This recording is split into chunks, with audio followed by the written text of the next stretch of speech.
I met a gypsy.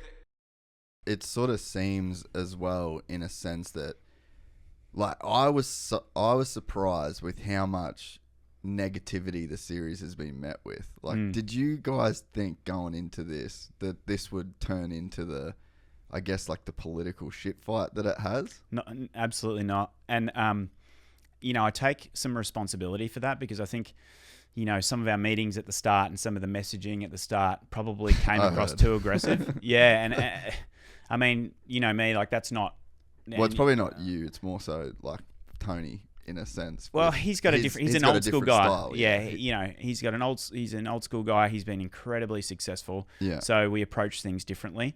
But like I think we've been working since to try and recover that because really, we came into this thinking we're not going to take from anyone. We don't want to take from anyone. We just want to build the sport for everyone, including the US. And we legitimately and still don't believe that we'll have a negative impact on pro motocross or a negative impact on AMA Supercross. And we never set out to, and we don't want to. Like we're, as you know, like I grew up watching that stuff. I'm a huge fan. I've got nothing but respect. We reached out to them, had a call with Dave Prater at the start, told him, hey, we don't want to mess with your series. We've got great respect, et cetera, et cetera. But I think still it was very hard to, undo some of that, messaging at the start. Yeah. Obviously, if I could turn back time, some of those meetings, some of those approaches and the way we approach things, would change things. I mean, but you can't turn back time. So all we can try and do now is sort of convert people to try and get on board with what we are trying to do, which is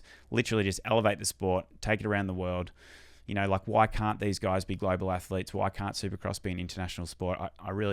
I don't see any reason why not. And I don't see any reason that it has to take away from anything that's there currently. And that's definitely not our intention. Yeah, well, dude, I mean, even I've been lumped into the whole, like, I hate American motocross and Supercross now. Like, I've got the craziest comments over the last, like, few months about this whole thing. I'm like, why can't I be for this series and for everything that this stands for?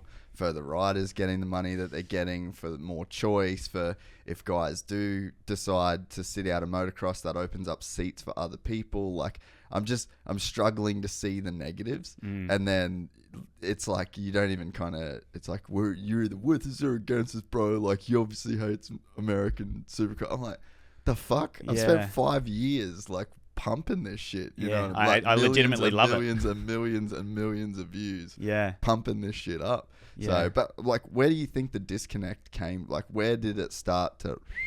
I think some of those meetings. I think at the start, I think the message kind of went out there like we're going to go do this whether you like it or not, and I think it just was the wrong approach. I think that and of course, we want everyone on the journey. Of course, we weren't going to be scared away from what we're setting out to do because we believe in it so passionately. And we do think it's the right thing for the sport. And we do think what we're doing is what the sport needs. And it's a free market as well. So it's like anyone can do a race. Yeah, and we weren't doing it. We weren't also going to anyone cap in hand to say, we want to do this and will you pay us to do it? Or we had our investment, we had our plan and we were just wanting to execute that plan. So I think, some of that messaging at the start, I think there's confusion around our investor, because they're from Middle East, but Mubadala is based out of Abu Dhabi, not Saudi. I think that, there's a huge difference culturally with how those two countries operate. And Abu Dhabi is very, very professional. It's quite metropolitan now.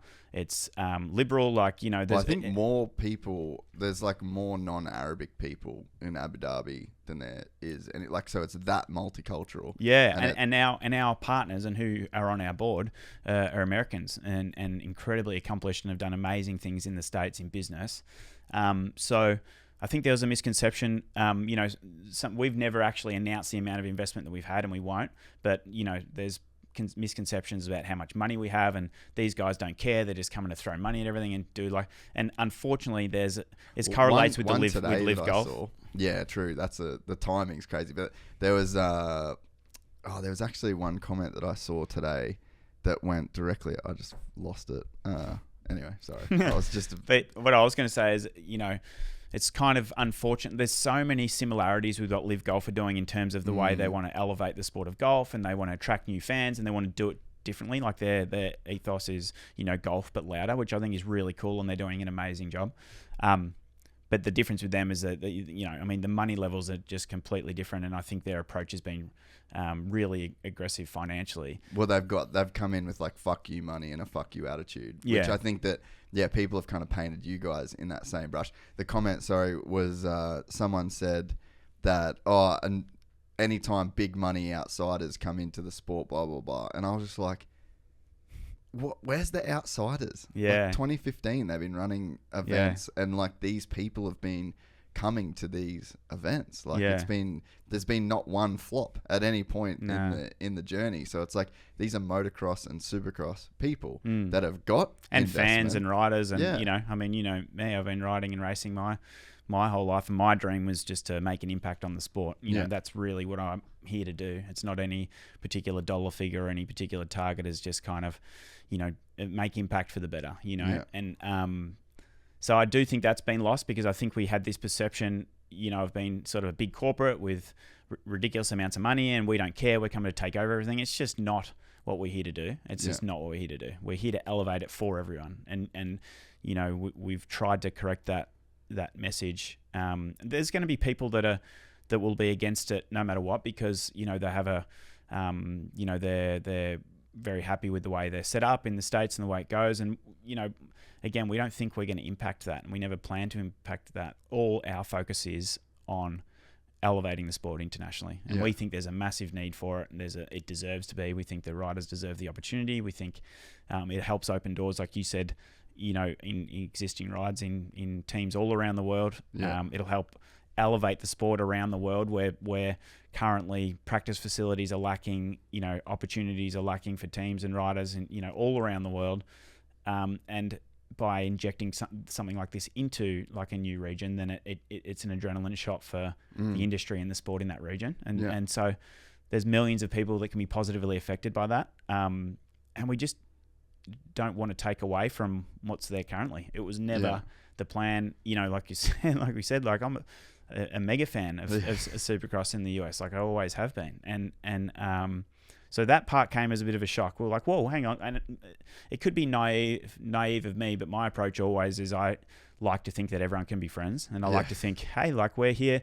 And never in history that I'm aware of has our sport had an investor of the size that what we do have come into the sport, see its potential and want to elevate it like that. And I feel like we all should be seeing that as a huge opportunity as people within the sport, as opposed to it's going to take from anything, because I just don't think it will. We're excited to announce the launch of our new membership site, GYPSYTales.com, packed with exclusive content and perks that you won't find anywhere else. This is your chance to become a part of the Gypsy Gang. And as a special bonus, if you sign up to an annual membership, you'll be entered into the draw to win our custom-built TC125. Gypsy Gang.